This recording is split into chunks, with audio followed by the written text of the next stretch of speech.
É um grande privilégio para mim estar aqui nesta tarde com vocês. Antes de começarmos a falar qualquer coisa, eu gostaria de ir ao Senhor em oração. E eu vou pedir que você ore. Tem tanta coisa acontecendo aqui, nesta tarde, tanta coisa que você não entende. Mas eu lhes direi de onde eu estou vindo. Eu pregarei como moribundo, para homens moribundos, e mulheres e jovens. E eu vou pregar como se eu nunca mais fosse pregar novamente. E eu lhes direi coisas que vocês irão entender errado. E eu lhes direi coisas que eles deixarão tão nervosos comigo. E eu lhes direi coisas que vocês negarão. E eu lhes direi coisas e vocês dirão que eu não tenho o direito de lhes dizer o que estou dizendo. Mas antes de você chegar a qualquer conclusão sobre o que está sendo dito aqui nesta tarde, faça a si mesmo uma pergunta. Veja, pregar é uma coisa muito perigosa. É perigoso para mim, pois a Bíblia diz que sobre falsos mestres virá grande condenação. Se o que eu lhes disser hoje não for verdade, eu estou encrencado e por isso tenho que fazê-lo com temor e tremor, porque eu estarei condenado diante de Deus. Mas se o que eu disser para vocês hoje for verdade, então são vocês que têm motivo para temer e tremer. Porque se eu interpretar corretamente esta passagem das Escrituras que eu lhes darei, será como se Deus estivesse falando através de um homem. E seu problema não será comigo, será com Deus e sua palavra. Então a única questão a ser decidida aqui, nesta tarde, é esta: é este homem à nossa frente um falso profeta? Ou será que ele está nos falando a verdade? E se ele estiver nos falando a verdade, então nada mais importa, exceto conformar nossas vidas a esta verdade. Vamos ao Senhor em oração.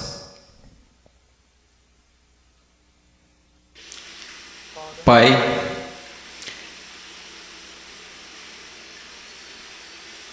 Pai, eu sou tão pequeno,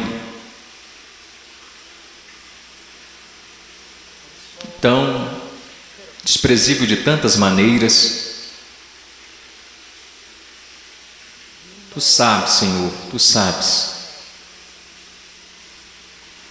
Ó Senhor amado, será que falso fogo continuará sendo a única coisa depositada em seu altar? Ou poderia fogo descer do céu?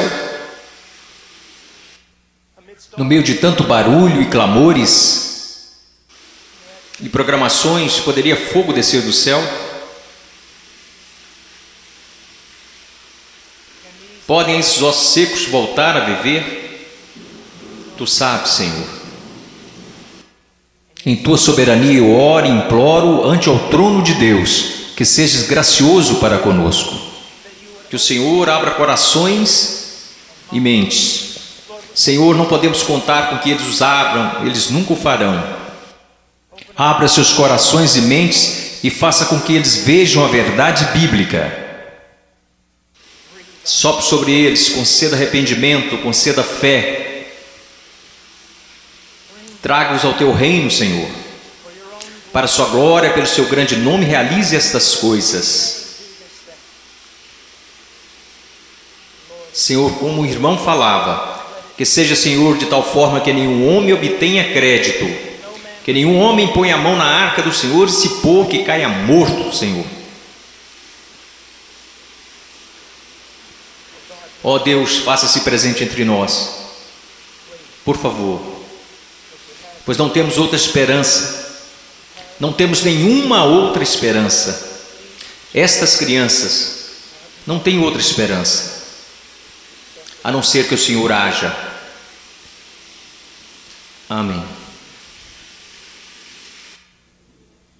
Estarei ensinando em Mateus capítulo 7. Se vocês têm suas Bíblias, sigam-me. Mateus capítulo 7, versículo 3, Jesus disse: entrai pela porta estreita, porque larga é a porta, espaçoso o caminho que conduz à perdição, e muitos são os que entram por ela. E porque estreita é a porta e apertado o caminho que leva à vida, e poucos há que a encontrem.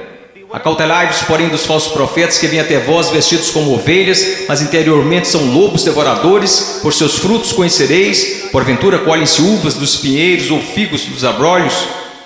Assim toda árvore boa produz bons frutos, e toda árvore má produz frutos maus. Não pode a árvore boa dar maus frutos, nem a árvore má dar frutos bons. Toda árvore que não dá bom fruto corta-se e lança-se no fogo. Portanto, pelos seus frutos os conhecereis. Nem todo que me diz, Senhor, Senhor, entrará no reino dos céus, mas aquele que faz a vontade de meu Pai que está nos céus. Muitos me dirão naquele dia: Senhor, Senhor, não profetizamos nós em teu nome, e em teu nome não expulsamos demônios, e em teu nome não fizemos muitas maravilhas? E então lhes direi abertamente: nunca vos conheci. Apartai-vos de mim, vós que praticais a iniquidade. Todo aquele, pois, que escuta estas minhas palavras e as pratica, semelhá-lo-ei ao homem prudente, que edificou sua casa sobre a rocha, e desceu a chuva e correram rios, e assopraram ventos e combateram aquela casa, e não caiu, porque estava edificada sobre a rocha. E aquele que ouve estas minhas palavras e não as cumpre, compará-lo-ei a um homem sensato, que edificou a sua casa sobre a areia. Desceu a chuva, correram rios e assopraram ventos, e combateram aquela casa, e caiu, e foi grande a sua queda. Eu estou aqui hoje. Eu não estou preocupado no meu coração com a sua autoestima.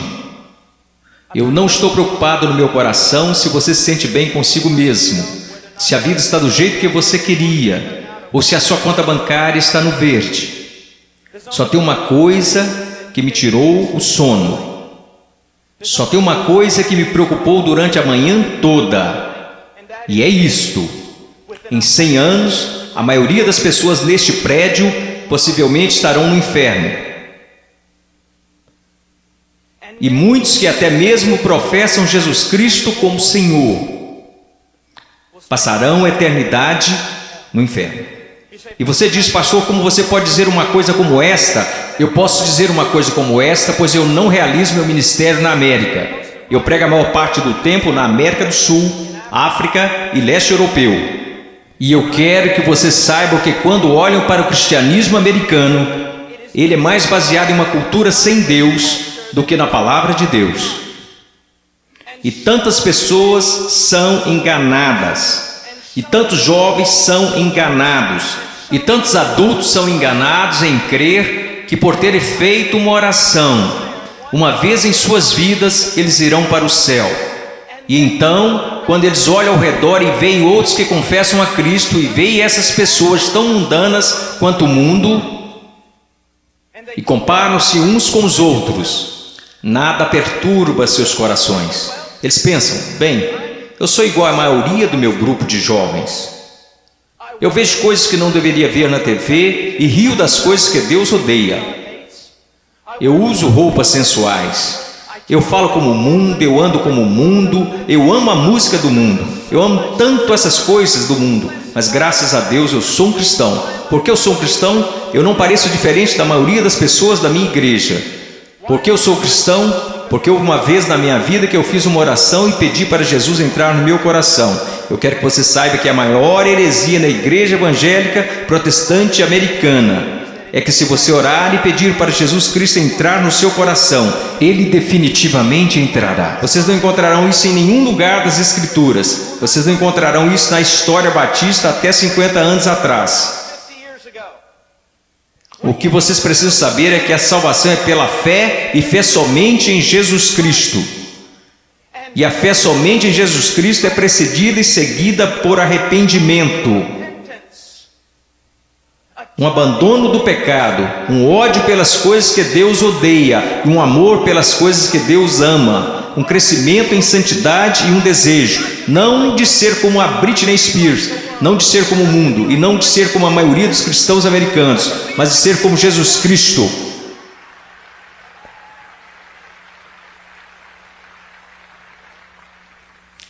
Eu não sei porque vocês estão aplaudindo, eu estou falando de você. Eu não vim aqui para ouvir améns, eu não vim aqui para receber aplausos, eu estou falando de você.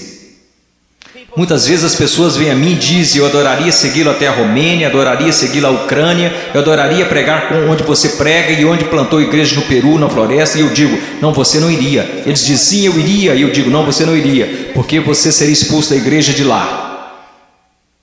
O que precisamos ver? Eu não estou querendo ser duro apenas para ser duro. Vocês têm noção de quanto amor é necessário para ficar na frente de 5.000 pessoas e dizer que o cristianismo americano é quase completamente errado?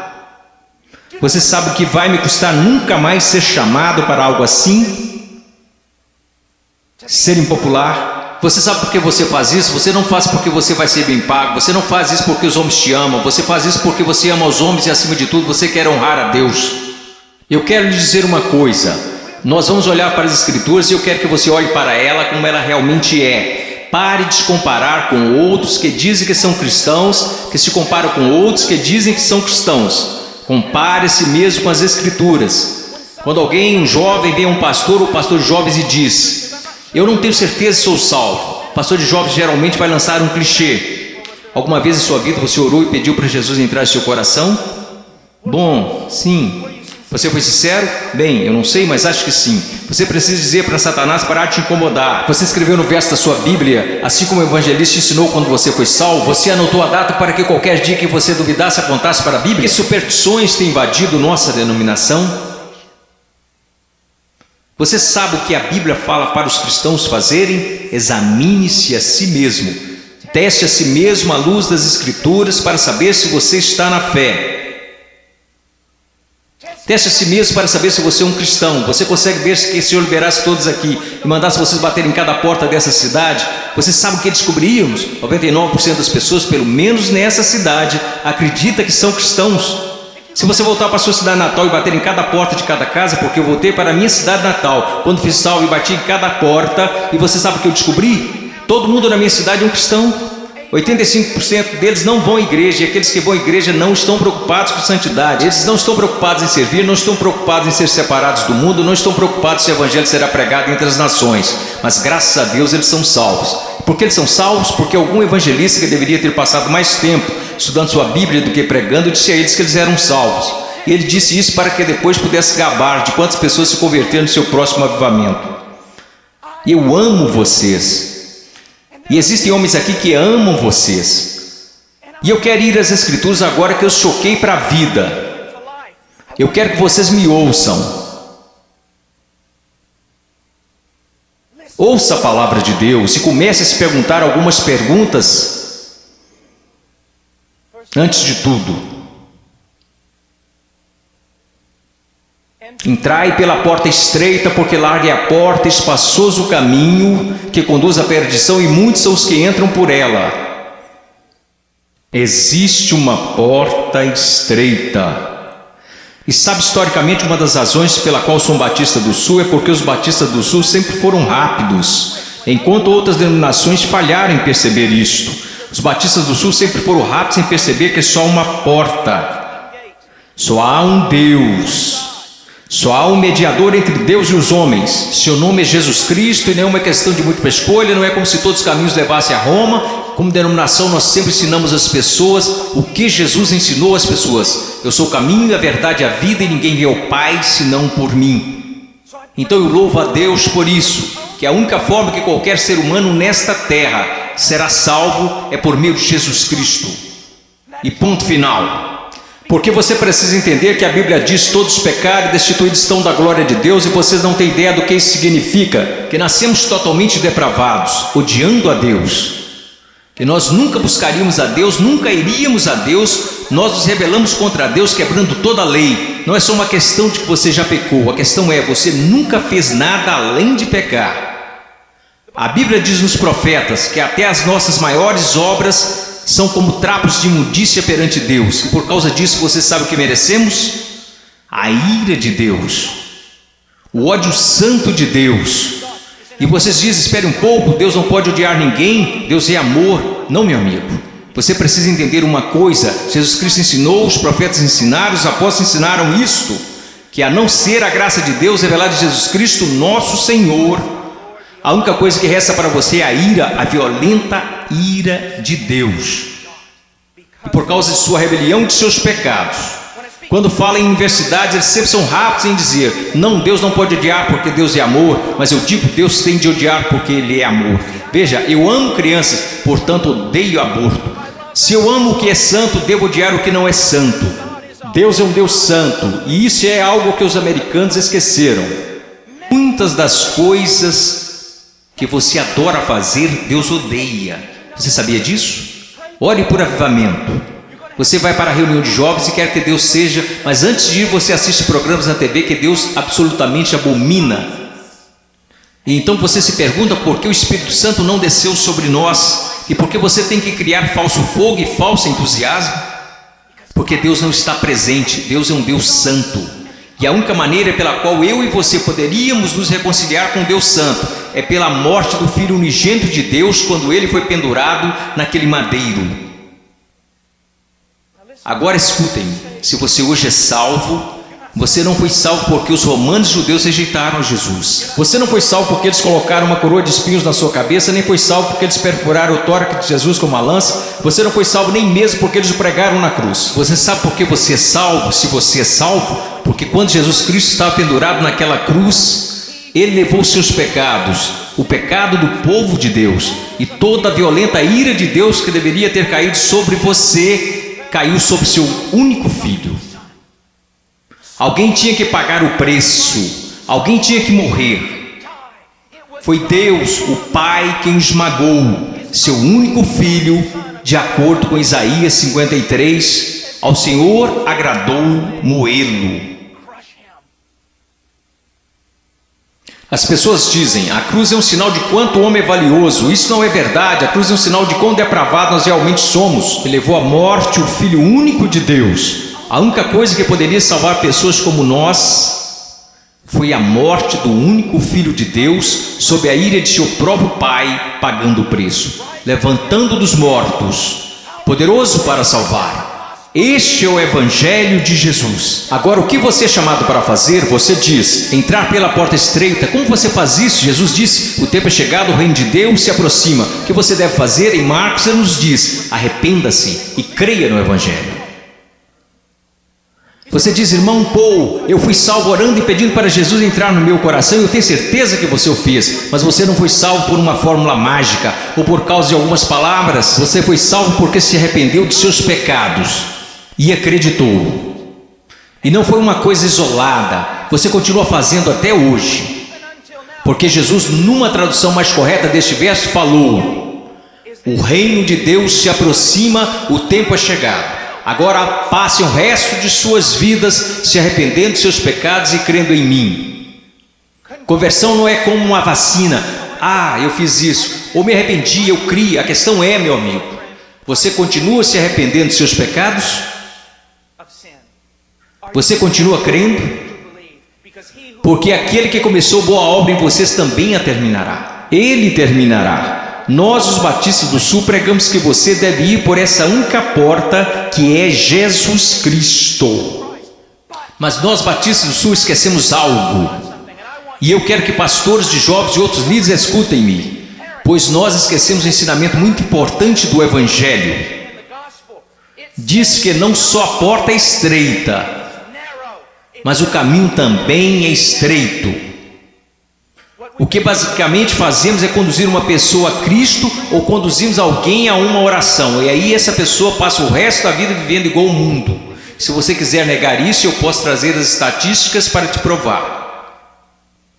Várias pesquisas, censos, qualquer tipo de pesquisa que você pensar.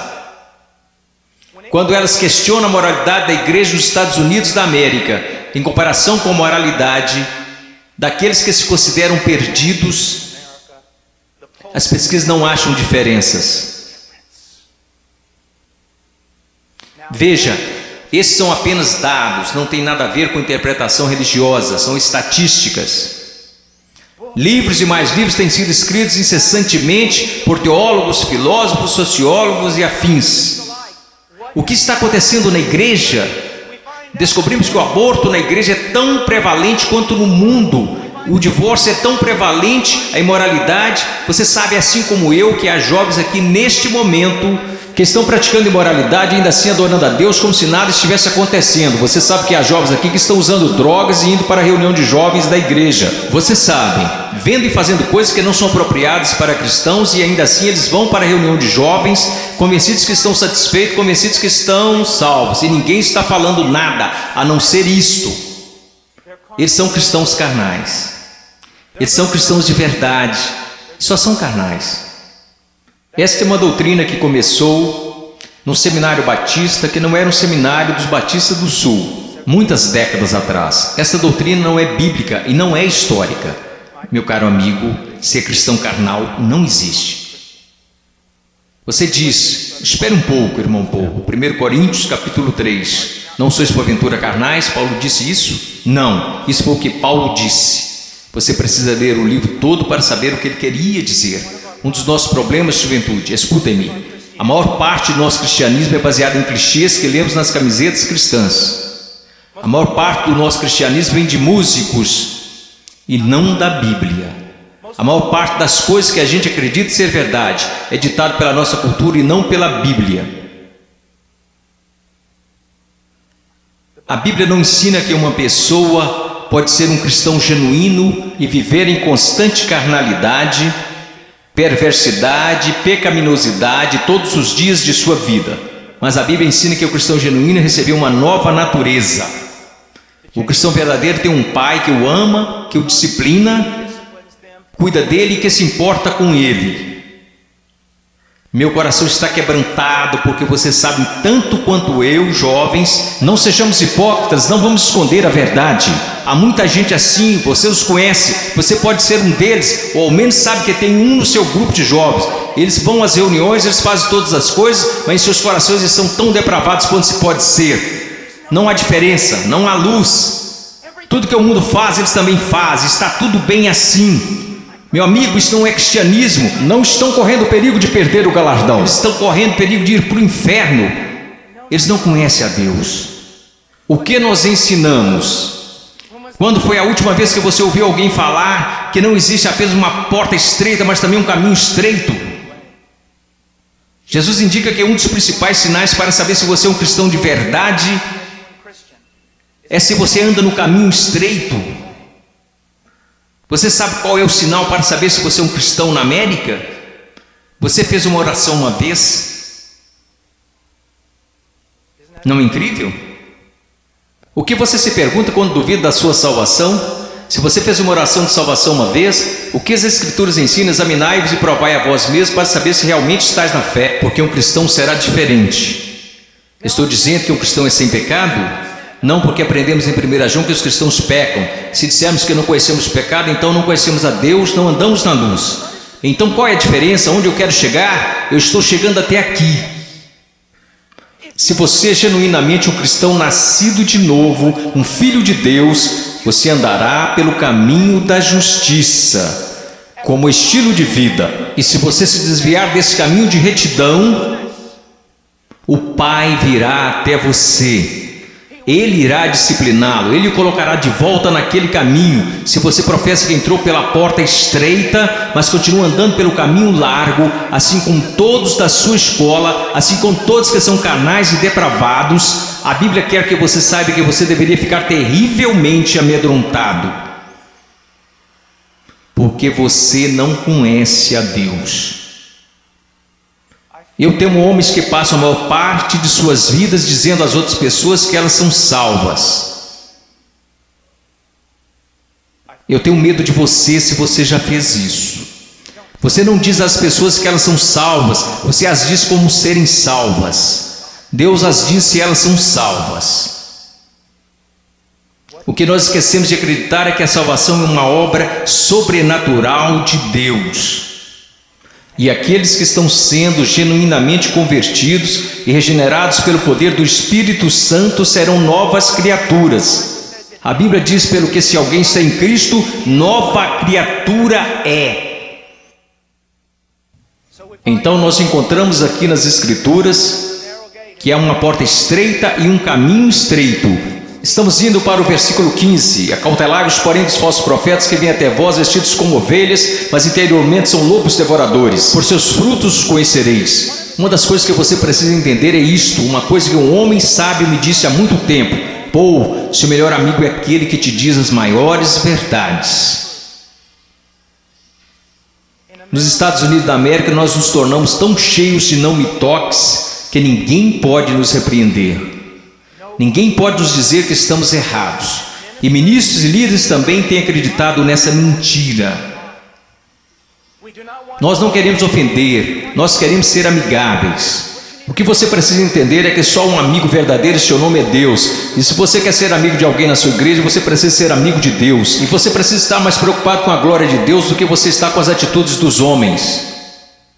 E outra coisa que você precisa entender é que a pessoa que te ama mais é a que vai te falar as maiores verdades.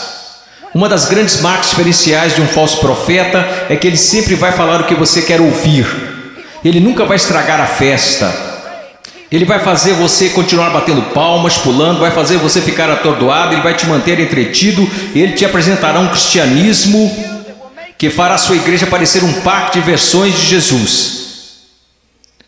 E te manterá tão entretido que você nunca se preocupará com grandes assuntos como este. Deus está agindo em minha vida? Eu estou crescendo em santidade? Eu realmente nasci de novo? Escutem-me, se todos nessa cidade acreditam que são salvos, nós sabemos que isso não é verdade pelas Escrituras, porque a Bíblia diz que poucos vão entrar. Como você sabe que você é salvo? Como você realmente sabe que é salvo?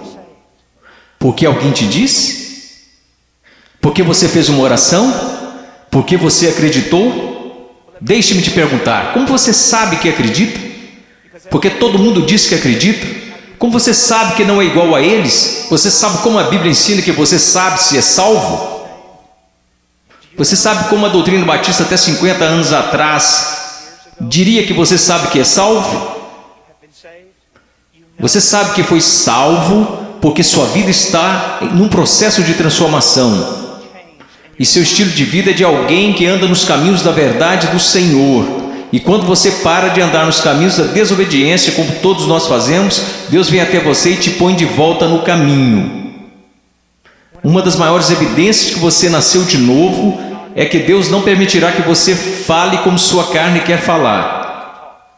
Deus não permitirá que você se vista como o mundo sensual e a igreja sensual. Permite que você se vista. Deus não permitirá que você ande como o mundo, cheire como o mundo, fale como o mundo, escute as coisas que o mundo escuta. Deus fará diferença na sua vida. Diz aqui, ao continuarmos,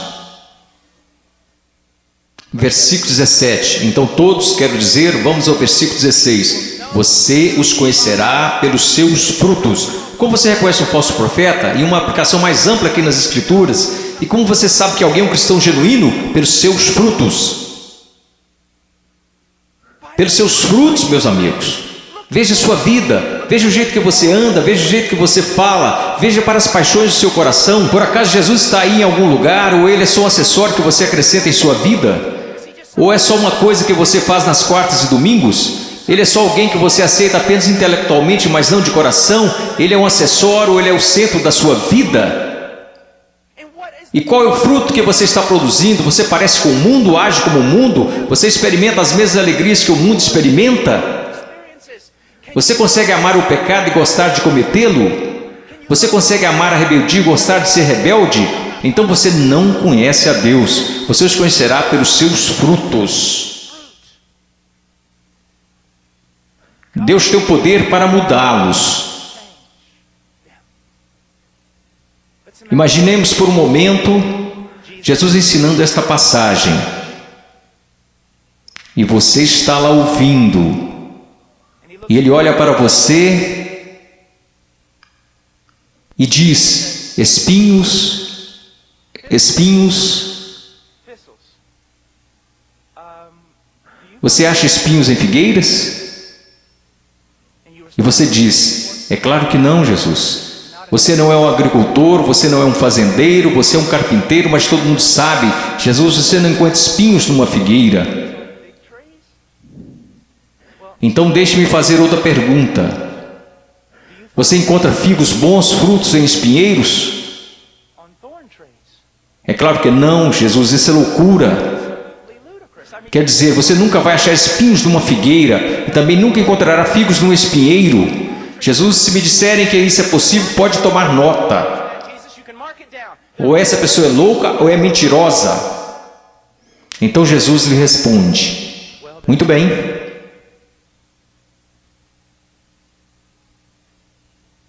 Aqueles que se dizem meus discípulos, mas dão maus frutos, não seria o mesmo que dizer que ou eles estão mentindo, ou que estão loucos em fazer tal afirmação? Deixe-me levar essa ideia mais à frente. Vamos imaginar que eu apareça atrasado e entro correndo aqui na plataforma e todos os outros líderes estão zangados comigo e dizem: irmão Paul, você não considerou que lhe foi dada a oportunidade de falar aqui e você aparece atrasado? E eu digo: irmãos, vocês têm de me perdoar porque eu estava a caminho na rodovia e meu pneu furou. E eu estava trocando o pneu e enquanto isso a porca da roda saiu. E eu não estava prestando atenção, então eu corri para pegar a porca da roda. Assim que eu a peguei no meio da rodovia, eu levantei, tinha um caminhão de carga de 30 toneladas vindo a uns 200 km por hora, uns 10 metros à minha frente. E aí ele me atropelou e é por isso que eu estou atrasado. Só existiriam duas explicações lógicas. Eu sei, ninguém mais estuda lógica. Mas só existiriam duas conclusões lógicas. Eu sou um mentiroso. Eu sou um maluco. Você diria: irmão Paul, é absolutamente absurdo, é impossível ter um encontro com algo tão grande como um caminhão de carga e não mudar de estado.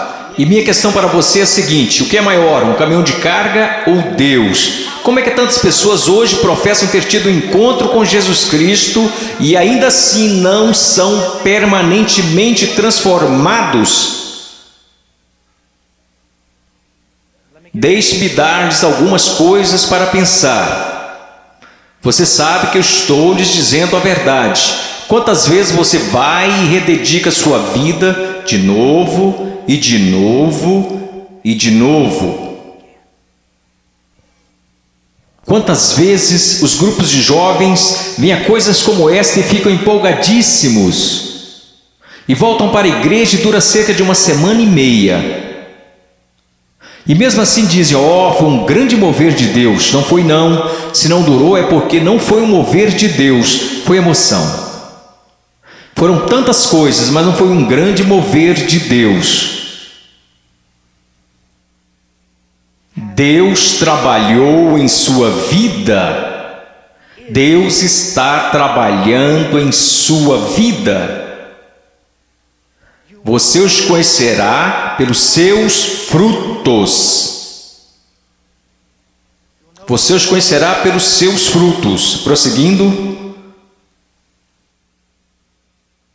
Versículo 19. Toda árvore que não dá bom fruto, corta-se e lança-se no fogo. Portanto, pelos seus frutos conhecereis. Escute isso, você precisa entender algo acerca da literatura hebraica. Quando queremos enfatizar algo, sabe o que fazemos? Aumentamos o tom de nossa voz. Se estamos escrevendo, colocamos em negrito ou em maiúsculo.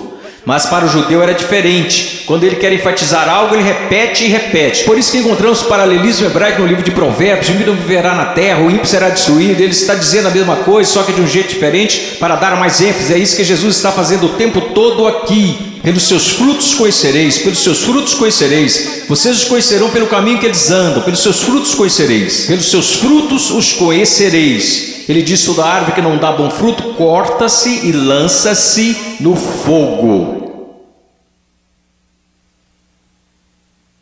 Sobre o que ele está falando, meu caro amigo? Ele está falando sobre o juízo do Deus Todo-Poderoso, que um dia cairá sobre o mundo,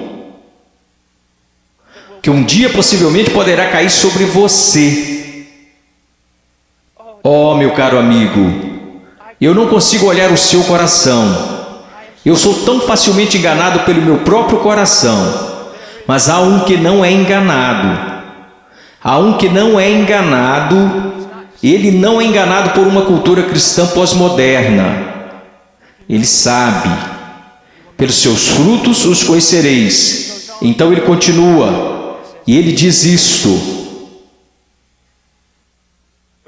Versículo 21, nem todo que me diz Senhor, Senhor entrará no reino dos céus, mas aquele que faz a vontade de meu Pai que está nos céus. Você sabe o que a sua profissão de fé em Jesus vale? Absolutamente nada. Sim, você leu esta passagem? Estude-a. Nem todo que me diz Senhor, Senhor, nem todos que professam Senhor, Senhor, entrará no reino dos céus. Muitas pessoas dirão Senhor, Senhor, mas não entrarão no reino dos céus. Meus filhinhos, você é um deles? Senhor, Senhor. Agora vamos voltar para a literatura hebraica. Ele diz Senhor, Senhor, ele não diz Senhor. Ele diz Senhor, Senhor, o que isso significa? Esse sujeito que está fazendo profissão não é alguém que de repente decidiu. É o dia do juízo, é melhor confessá-lo como Senhor. Essa é uma pessoa que professa enfaticamente aos outros que Jesus é o Senhor. Ele anda por aí dizendo que Jesus é o Senhor, ele dança enquanto os músicos estão tocando e diz que Jesus é o Senhor. Ele canta dizendo Senhor, mas Jesus diz a ele, afasta-te de mim, eu não te conheço. Billy Graham é uma das pessoas mais amáveis e bondosas, e ainda assim ele diz que a maioria das pessoas das igrejas confessionais estão perdidas. Ele diz que ficaria feliz se ao menos 5% das pessoas que fizeram uma profissão de fé em suas cruzadas evangelísticas fossem de fato salvas. Quando estou na Nigéria, eu estive lá no ano passado visitando a mãe cujo filho estava em nossa igreja e que foi assassinado por muçulmanos. No norte da Nigéria, se alguém confessa Jesus Cristo, você meio que já sabe que é verdadeiro. Por quê? Porque eles podem morrer por causa dessa confissão, mas na América, considere os custos. Pense, examine a sua vida à luz das Escrituras. Você conhece o Senhor? Você conhece o Senhor? Porque nem todo que me diz Senhor, Senhor entrará no reino dos céus. Mas o que ele diz aqui, veja o que ele está dizendo. Nem todo que me diz Senhor, Senhor entrará no reino dos céus, mas aquele que faz a vontade de meu Pai que está nos céus. Qual é o sinal de que alguém se tornou um cristão genuíno? Eu gostaria que nós começássemos a ensinar isso novamente. O que aconteceu com a nossa teologia? O que aconteceu com a nossa doutrina? O que aconteceu com o nosso ensino? Foram jogados pela janela? Ninguém mais quer estudar doutrina, só quer escutar músicas cristãs e ler as frases das camisas cristãs. O que aconteceu com a verdade? A verdade diz isto. Aprova a maneira que você pode ter certeza que você é um cristão que nasceu de novo e que você tem como estilo de vida agir segundo a vontade do Pai. E você diz, você está falando de obras. Não, eu estou falando de evidências de fé. Funciona mais ou menos assim. Sua profissão não é prova alguma de que você nasceu de novo, porque todos neste país professam ter fé em Jesus Cristo. Uma pesquisa diz que 65% a 70% dos americanos são salvos, cristãos nascidos de novo. O país mais sem Deus na face da terra mata 4.000 bebês por dia, mas graças a Deus 70% de nós são nascidos de novo. Como você sabe que esta fé que você tem não é falsa? Um estilo de vida que está preocupado em fazer a vontade do Pai, que faz a vontade do Pai, e quando você desobedece a vontade do Pai, o Espírito Santo vem e te repreende pessoalmente através da palavra de Deus, ou através de um irmão ou uma irmã em Cristo, e Deus te põe no caminho novamente.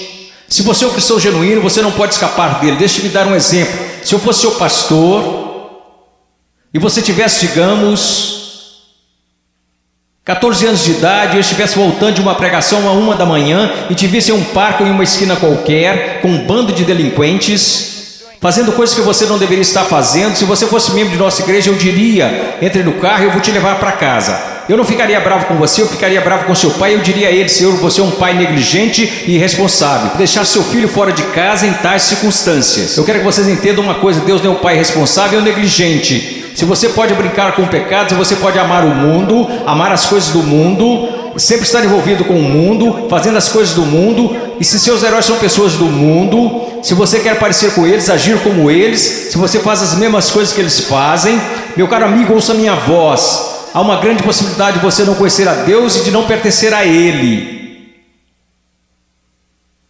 Agora finalizando.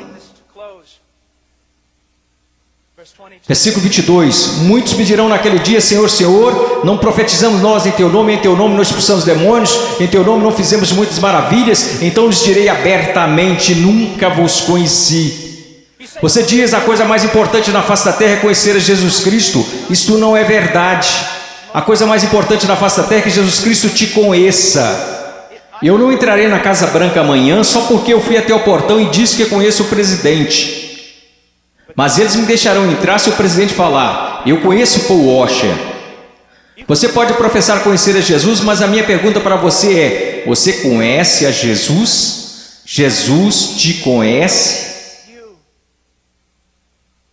E veja como ele descreve o homem perdido aqui.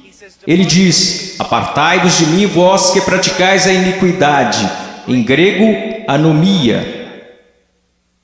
Uma partícula negativa, a, não, sem. A palavra nomos, lei, não lei, sem lei. E é isso que significa. Deixe-me dar-lhe uma tradução mais precisa. Apartai-vos de mim, ouçam-me. Se eu pudesse sair daqui e te abraçar falando isso, eu faria. Ouçam-me. Ele diz: apartai-vos de mim, vocês que dizem ser meus discípulos, que me confessam como Senhor, porém vivem como se eu nunca tivesse lhes dado uma lei para obedecerem. Eu acabo de descrever a grande maioria dos cristãos da América.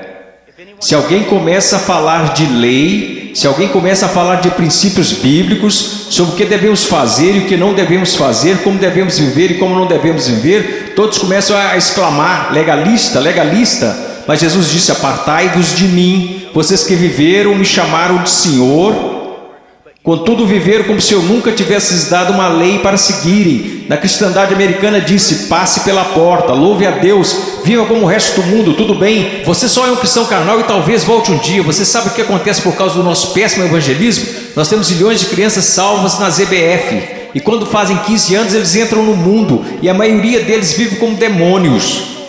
E quando estão por volta de 30 anos, eles voltam e rededicam suas vidas. Talvez eles tenham acabado de ser salvos. Porque, amigos, é mais do que você contar a alguém que você é salvo. Porque sabe que Jesus é Senhor. Satanás sabe que Jesus é Senhor. Sua vida está em processo de mudança? Então ele começa a falar sobre duas pessoas, duas fundações. Você sabe que essa passagem na interpretação contemporânea é importante estudar teologia, é importante estudar história. A interpretação atual dessa passagem sobre a rocha e a areia é basicamente assim: se você é cristão, você precisa construir sua vida sobre a rocha, porque se você construir sua vida sobre a areia, você será um cristão infeliz, sua vida não dará certo. Isto não é o que Jesus está ensinando, e a história me apoia nisto. Quase nunca foi interpretada desta forma. Você sabe qual é a interpretação? É assim: existem dois caminhos. Há o caminho estreito e o caminho largo. Em qual você está? Há dois tipos de árvores. Tem a árvore que dá bons frutos e que vai para o céu. Tem a árvore má, e você sabe que é má porque dá maus frutos e vai para o inferno. Será cortada e lançada para o inferno. Aqueles que professam Jesus como Senhor e fazem a vontade do Pai que está no céu, e aqueles que professam Jesus como Senhor e que não fazem a vontade do Pai que está no céu, e eles irão para o inferno, não por falta das obras, mas por causa de uma falta de fé demonstrada pelo fato de que eles não tinham obras. E ele continua: não são dois cristãos construindo suas casas em duas fundações diferentes. Esses novamente são o homem salvo e o homem perdido. O homem perdido ouve a palavra de Deus ser pregada, mas não prepara a fundação. Você não consegue ver na vida dele como a palavra de Deus está formando e construindo e sustentando sua vida. Sua vida não está. Quantas pessoas da Convenção dos Batistas do Sul, apesar dos nossos números, apesar de tudo que dizemos, se nós simplesmente comparássemos as pessoas a esta passagem e dissesse: você está construindo seu casamento de acordo com a palavra de Deus, você está educando seus filhos de acordo com a palavra de Deus, você está administrando suas finanças de acordo com a palavra de Deus, você tem vivido separando-se das coisas deste mundo de acordo com a palavra de Deus, quantos estariam aptos a responder positivamente? Não, nada disso. Eu professo Jesus, Ele é meu Salvador. Meu professor de escola dominical me falou: Eu sei, assim como Leonard Haverhill, um conhecido meu, que antes de falecer costumava dizer: eu preguei uma só vez em várias igrejas batistas. Eu prego em muitos lugares como esse somente uma vez. Eu poderia vir aqui hoje com um vocabulário que impressionaria vocês e pregar para vocês sobre coisas que fariam vocês saírem flutuando deste salão. Eu poderia contar-lhes histórias que fariam vocês rirem, histórias sobre cachorros e vovós que fariam vocês chorarem, mas eu usamos demais para fazer isso. Eu sei porque a palavra de Deus é verdade, que existem pessoas que acreditam ser salvas, mas não são. Não são. Eu sei que alguns de vocês que olham ao redor e pensam: bem, eu sou salvo, quer dizer, eu pareço com todo mundo do meu grupo de jovem. O que faz você pensar que o seu grupo é salvo? Bem, eu sou como meus pais, ou eu sou como os adultos da minha igreja, ou os diáconos ou pastores, de que isso importa? Você não será julgado por eles no dia da vinda de Cristo. Minha pergunta para você, querido, minha pergunta para você, meu filhinho, quero dizer, vocês poderiam ser meus filhos. E eu oro para que um dia, quando meu filho crescer, que haja um pregador que fique diante dele e diga: basta, vamos nos focar. O que a palavra de Deus diz? Como a sua vida se apresentará diante do fogo ardente, que é a santidade de Deus no dia final. Amada, preciosa menina, amado, precioso jovem, no dia final a sua confissão permanecerá verdadeira. Você é salvo. E eu não estou falando de bem, eu acho que sou salvo. Sabe, é o caminho que ao homem parece direito, mas o fim dele são os caminhos da morte. Bem, eu sinto do fundo do meu coração que sou salvo. Então deixe-me fazer outra pergunta: você alguma vez já leu Que Enganoso é o Coração? Quem o conhecerá? Você não deveria ir ao testemunho das Escrituras? Bem, eu sei que sou salvo, pois minha mãe, meu pai, meu pastor, todos me disseram que sou salvo. Então eu te digo isto: o que a palavra de Deus te diz? Nós falamos tanto sobre ser cristãos radicais. Cristãos radicais não são pessoas que pulam em shows. Cristãos radicais não são pessoas que usam camisas gospel. Cristãos radicais são aqueles que carregam os frutos do Espírito Santo. Cristãos radicais são aqueles que respeitam e honram seus pais, mesmo quando sentem que seus pais estão errados. Cristãos radicais são aqueles que não... Agora escutem, isso vai deixá-los irados. E eu estou falando com garotos e garotas. Cristãos radicais são aqueles que não se vestem sensualmente para mostrar seus corpos. Se sua vestimenta é um chamariz apenas para o seu rosto, Deus se agrada da sua vestimenta. Sua vestimenta é um chamariz para o seu corpo, isso é sensual, e Deus odeia o que você está fazendo. Todo mundo gosta de falar sobre um profeta, mas ninguém quer escutá-lo. E eu estou falando sobre cristianismo. Eu passei minha vida em selvas, eu passei minha vida congelando nos Andes, eu vi pessoas morrerem. Um garotinho, Andrew Myman, os muçulmanos atiraram 5 vezes o seu estômago e o deixaram morrer na calçada, simplesmente porque ele exclamava: eu estou com tanto medo, mas eu não posso negar a Jesus Cristo. Por favor, não me matem, mas eu não negarei. E ele morreu numa poça de sangue. E vocês falam sobre ser cristãos radicais porque vocês usam camisas gospel e vão a um congresso? Eu estou falando sobre santidade, eu estou falando sobre ser cheio de Deus. Você sabe o que seria mover de Deus neste local? Se todos vocês caíssem sob convicção de pecado, se eu mesmo caísse sob convicção pelo Espírito Santo e nos prostrássemos e chorássemos, pois assistimos coisas que Deus odeia, pois usamos coisas que Deus odeia, pois nós agimos como o mundo, parecemos como o mundo, cheiramos como o mundo, fazemos as mesmas coisas que o mundo e não sabemos que fazemos essas coisas porque não conhecemos a palavra de Deus. Porque mesmo que falemos como uma denominação, que a Escritura é a infalível palavra de Deus, só que ganhamos basicamente um monte de ilustrações, histórias e novelinhas.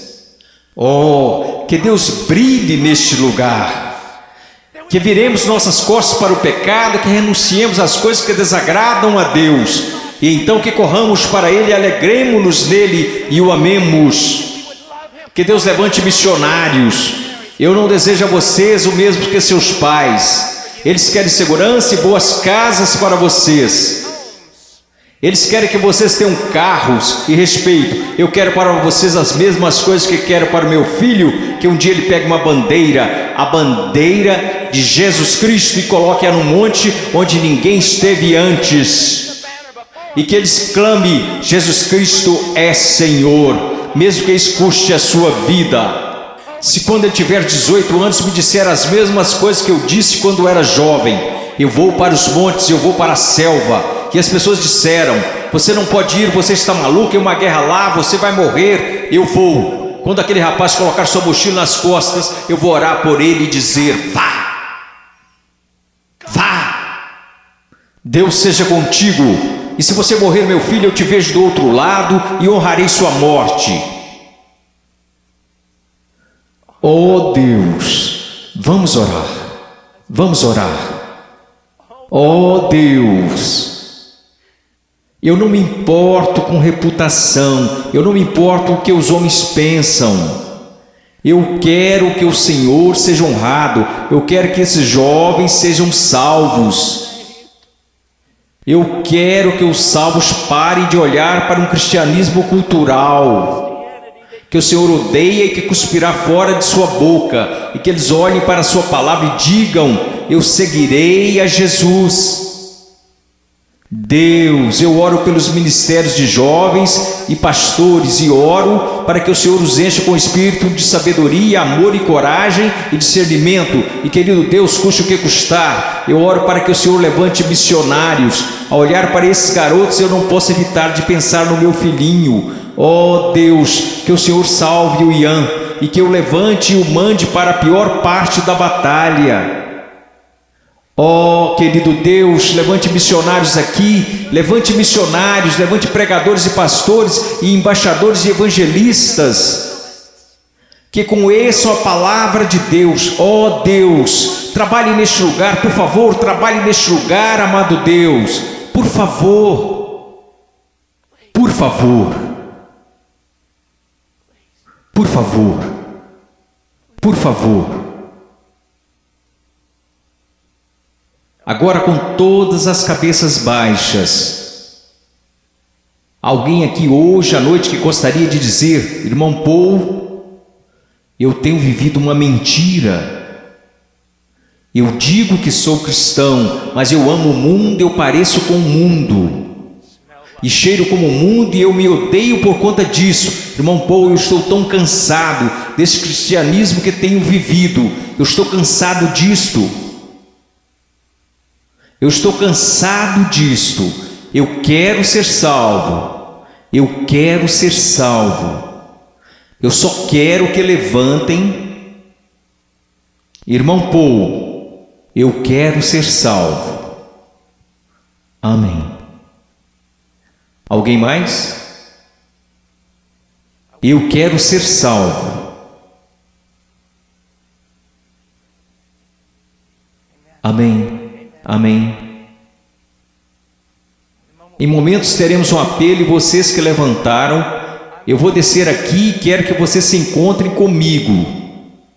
Eu quero falar com vocês agora. Vocês podem se sentar. Obrigado. Agora quero conversar com vocês que professam ser cristãos.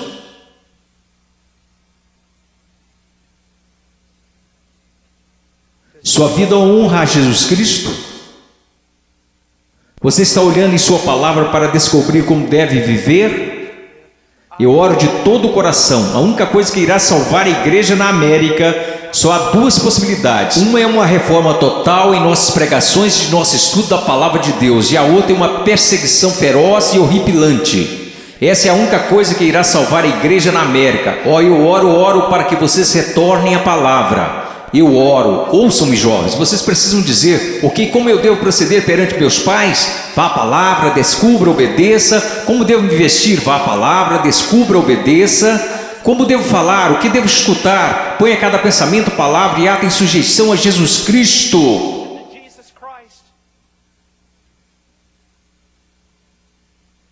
Eu não vou pedir para que você levante. Porque eu estou tão cansado de pessoas virem à frente e assumirem o compromisso e esse compromisso durar apenas 2 minutos. Eu não estou aqui para poder escrever na minha revista que zilhões de vocês vieram à frente. Eu quero que você vá para casa e viva para Jesus Cristo com todo o seu coração. Mas se você precisa de aconselhamento, você dirá: irmão Paul, eu quero viver para Jesus Cristo, mas eu não sei como. Em minutos nós iremos fazer um convite e eu quero que você venha à frente, não para assumir um compromisso. Se quiser assumir algum compromisso, faça isso daí de onde está sentado. Se precisa contar a alguém, vá contar ao seu pastor, vá contar ao seu pastor de jovens. E quer saber, nós saberemos se esse compromisso irá durar. Quer saber como? Porque irá durar. Nós saberemos se foi de Deus. Deixe-me contar-lhes uma coisa. Se você tomou a decisão de seguir a Jesus Cristo, se você tomou a decisão para ser salvo nesses 2 últimos dias, eu quero dizer algo: se você foi genuíno, durará. Se daqui a algumas semanas você voltar direto ao mundo, viver como o mundo, agir como o mundo, quero que você saiba de uma coisa: você não entendeu nada aqui neste final de semana, você foi emotivo, apenas isto. Se você realmente ganhou algo do Senhor, eu quero que você saiba, isso durará. E ainda que você tente correr disto, você não vai conseguir. Você não vai conseguir. Oh, eu amo tanto a vocês, Eu peço que todos levantemos. Se você precisa de aconselhamento acerca de uma decisão que fez, mas que não está clara, eu quero que você venha à frente e eu vou descer aqui. Vocês que levantaram, houve muitos de vocês aí que disseram: eu preciso conhecer a Jesus Cristo. Eu quero que você venha até aqui agora mesmo, eu quero te conhecer. Eu quero voltar aqui com você e os outros conselheiros. Quero conversar com você e eu quero te dizer uma coisa, não em 5 minutos, não em 10 minutos. Se você precisar conversar a noite toda, nós ficaremos. Essa é a atitude de cada conselheiro neste lugar. Nós ficaremos a noite inteira se necessário, a noite toda. Deus te ama, Deus te ama. Deixe-me orar por você. Querido Deus, por favor, Senhor, ouve aqui. Senhor, tanta movimentação. Ontem à noite, Senhor, eu não sei o quanto de tudo isso foi real. E eu sei que vi pessoas chorando na noite passada. Eu vi pessoas tentando assumir compromissos e eu acredito que uma parte do que aconteceu aqui a noite passada foi por sua causa.